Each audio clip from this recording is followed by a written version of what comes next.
என்ன பாக்கியம் ஏன் ஒரு மாதிரி இருக்க? உன் மகனுக்கு கல்யாணம் முடிச்சு ஒரு வாரம் கூட ஆகல, அதுக்குள்ள உனக்கும் உன் மருமகளுக்கு எதுவும் சண்டையா?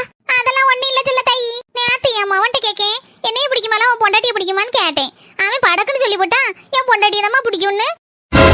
செல்ல தாயி, நான் கேட்ட மாதிரி உன் மவன்ட்ட நீனும் கேட்டுப்படாத. என் மவனுக்கு அது கல்யாணம் முடிஞ்சு 4-5 நாள் தான் ஆச்சு. ஆனா உன் மவனுக்கு 4-5 மாசம் கிட்ட ஆச்சு. கண்டிப்பா உன் பொண்டாட்டி தான் பிடிச்சிருக்குன்னு சொல்லுவான். சரி போயிட்டு வரேன். ஏம்மா ஏல என் மக்கா, உனக்கு என்ன ரொம்ப பிடிக்குமா, உன் பொண்டாட்டிய ரொம்ப பிடிக்குமா? இதுல என்னமா சந்தேகம்? ஒன்னதாமா ரொம்ப பிடிக்கும். சின்ன பொண்ணு, நானும் எங்க அம்மையும் பேசிட்டு இருந்தத நீ கேட்டிருப்பன்னு நினைக்கேன். ஆமாங்க கேட்டேங்க. உனக்கு ஒன்றும் வருத்தம் இல்லையாமா?